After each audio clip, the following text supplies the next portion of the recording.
Hello friends, मैं अमित आपके अपने यूट्यूब चैनल भारतीय क्लासेस में आप सबका स्वागत करता हूं। आज मैं हिस्ट्री का चैप्टर विजयनगर साम्राज्य लेके आया हूं जो क्लास 12 का है।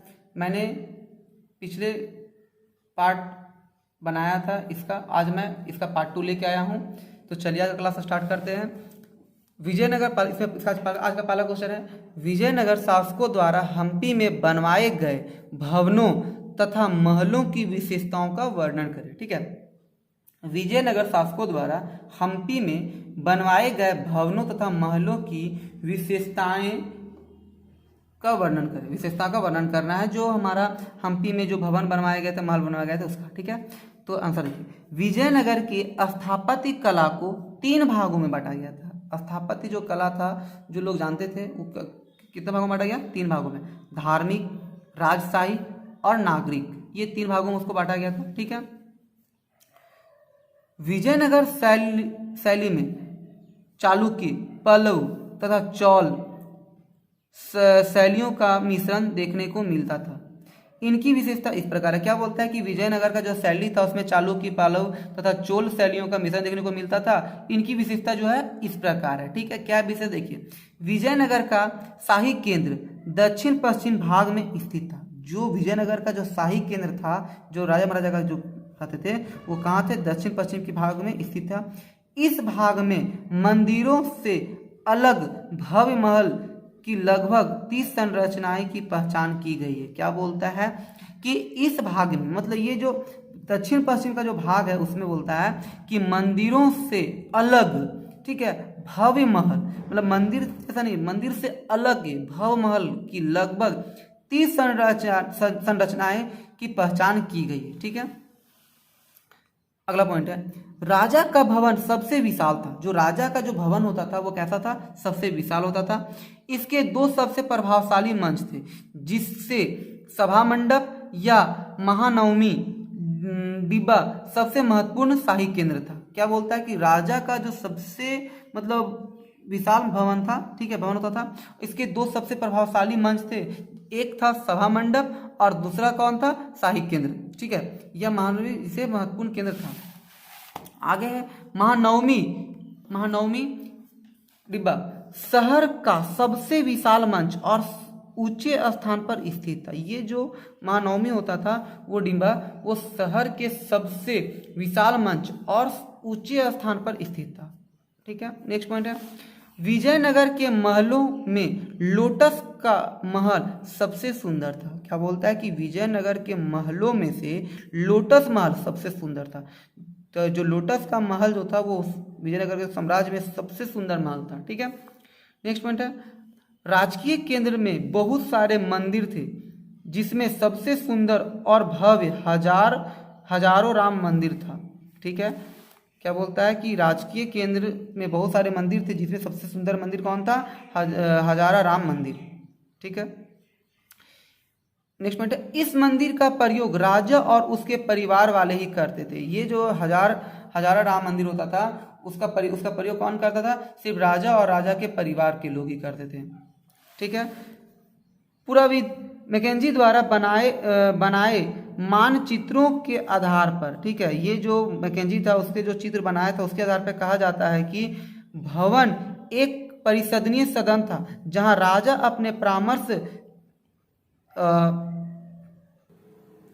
क्या बोलता है कि जो पुराविद मैकेंजी द्वारा बनाए गए मानचित्र के आधार पर यह कहा जाता है कि जो भवन एक परिषदीय सदन था, जहां राजा अपने परामर्शदाताओं से मिलते थे। जो परामर्श जो देते था उसको परामर्शदाताओं से वो क्या करते थे? वहां पे वो मिलते थे। ठीक है, नेक्स्ट पॉइंट है, महानवमी डिब्बा पर अनुष्ठानित कार्य होते थे, जैसे दशहरा, नवरात्रि आदि के अवसर पर अनुष्ठान आयोजित किए जाते थे। ठीक है, ये जो महानवमी डिब्बा होता था वहाँ पे जो मतलब बोला काम किया जाता था, अनुष्ठानित कार्य होते थे, जैसे दशहरा, नवरात्रि आदि के अवसर पर यहाँ पे अनुष्ठान आयोजित किया जाता था। ठीक है, नेक्स्ट क्वेश्चन है, ये भी क्वेश्चन बहुत ही इंपॉर्टेंट है। ठीक है, ध्यान रखिएगा। अब एक क्वेश्चन कि कृष्णदेवराय की मृत्यु के साथ ही विजयनगर के पतन किस प्रकार प्रारंभ हुआ। ठीक है, और नेक्स्ट क्वेश्चन है कि विजयनगर साम्राज्य के उत्थान एवं पतन का वर्णन करें।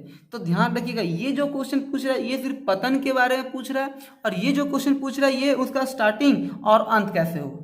ठीक है, तो चलिए पहले हम स्टार्ट करते हैं इसका उत्थान के बारे में।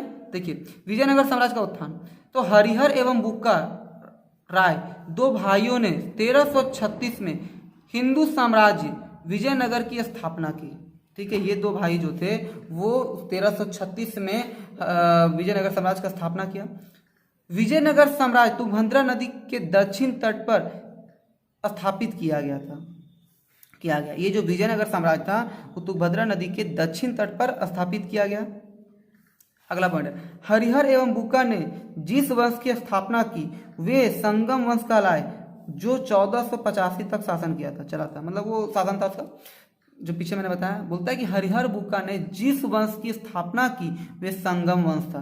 तो हरिहर बुक्का हम लोग पढ़े थे कि हरिहर बुक्का जो थे, हरिहर एवं बुक्का जो थे वो संगम वंश में ही आए थे। ठीक है, नेक्स्ट पॉइंट है, विजयनगर साम्राज्य के निर्माण का उद्देश्य अत्याचार से पीड़ित हिंदुओं के लिए सरल शरण स्थल का निर्माण करना था। क्या बोलता है, ध्यान रखिएगा कि जो ये विजयनगर साम्राज्य का जो निर्माण का जो मुख्य उद्देश्य था वो क्या था, तो अत्याचार से पीड़ित, जो मतलब अत्याचार से पीड़ित जो हिंदुओं थे, ठीक है, उनको शरण देना, मतलब उनको वहाँ पे ला कर रखना, उनको शरण देना। अगर वो लोग आना चाहते हैं तो आके रह सकते हैं। ठीक है, वहाँ पे आ सकते हैं।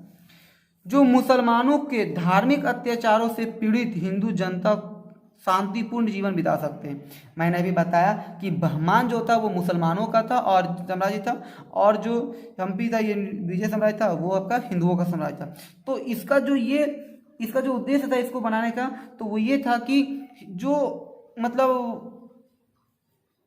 हिंदू अत्याचार से पीड़ित हिंदू को शरण देने के लिए, और क्या बोलता है कि मुसलमानों के धार्मिक अत्याचारों से पीड़ित हिंदू जनता शांतिपूर्ण जीवन का मतलब यहाँ पे आके वो लोग रहेंगे तो क्या होगा कि उनको शांतिपूर्ण जीवन मिलेगा, वो अच्छे से जी सकते जिंदगी। कोई मुसलमान तो यहाँ पे आक्रमण करेगा नहीं, करेगा तो फिर लड़ेगा सब लोग। लेकिन जिस प्रकार मान लें कि कोई कोई अपने साम्राज्य से अलग रह रहा है, तो कहीं दूसरी जगह रहा है, तो वहाँ पे तो अगर कोई ना कोई व्यक्ति उसका तो शोषण करेगा ही। तो वैसे हिंदुओं को क्या बोला गया कि आप आके हमारे साम्राज्य में रह सकते हैं, हमें कोई दिक्कत नहीं है।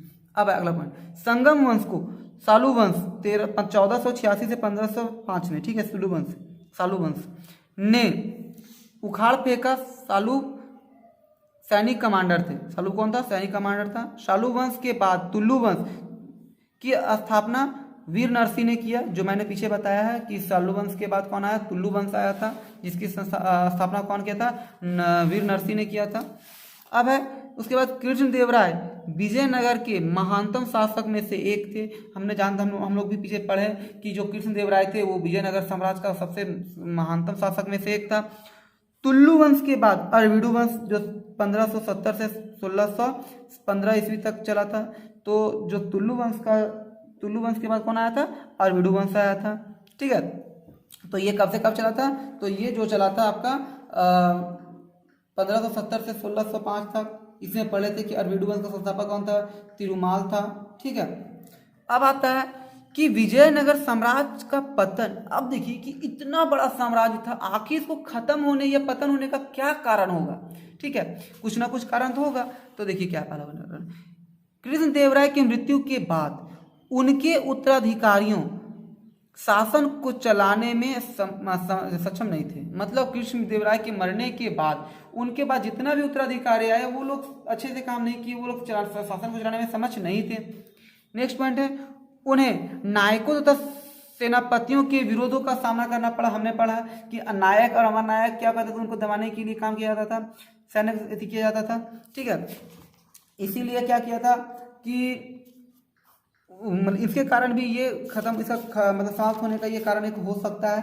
ठीक है, अब है नेक्स्ट पॉइंट, 1542 में विजयनगर में अरविडू वंश का शासन शुरू हो गया था, जो 17वीं सदी के अंत तक शासन किया। क्या बोलता है कि 1542 में विजयनगर में अरविडू वंश का शासन शुरू हो गया था, जो 17वीं सदी के अंत तक शासन किया। नेक्स्ट पॉइंट है, दक्षिण के 3 मुसलमानों के राज्यों ने मिलकर विजयनगर का विरोध किया।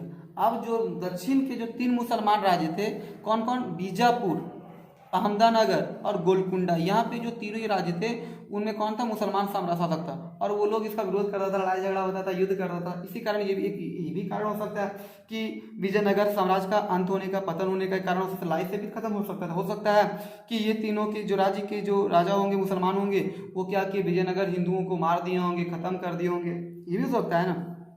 हमें क्या पढ़ रहे हैं, पतन पढ़ रहे हैं, तो पतन का एक कारण ये भी तो हो सकता है। अगला है कि 1565 ईस्वी में विजयनगर की सेना दक्षिण भारत के मुसलमानों राज्य की सेनाओं का विरोध किया, लेकिन वे हार गए। क्या बोलता है कि 1565 ईस्वी में विजयनगर की सेना दक्षिण भारत के मुसलमान राज्यों की सेनाओं का विरोध किया, लेकिन वो हार गए। मतलब हो सकता है कि 1565 में विजयनगर का जो सेना था वो दक्षिण भारत के मुसलमान पर आक्रमण किया और वो हार गया। कौन, विजयनगर के साम्राज्य, जो हिंदू शासक लोग थे। ठीक है, नेक्स्ट पॉइंट है, अब विजयनगर साम्राज्य बहुत बर्बाद हो चुका था। अब क्या है कि वो बहुत पूरी तरह से बर्बाद हो चुका था।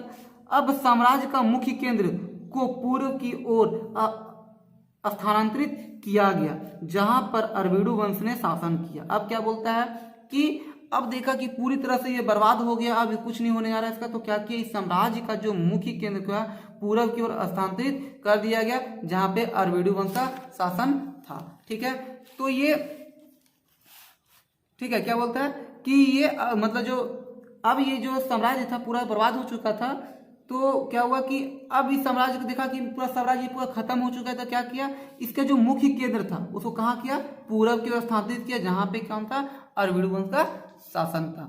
ठीक है, तो चलिए आज का क्लास हम यही खत्म करते हैं। यदि हमारा वीडियो पसंद आया हो तो लाइक, सब्सक्राइब और बेल आइकन दबाना ना भूले। Thank you.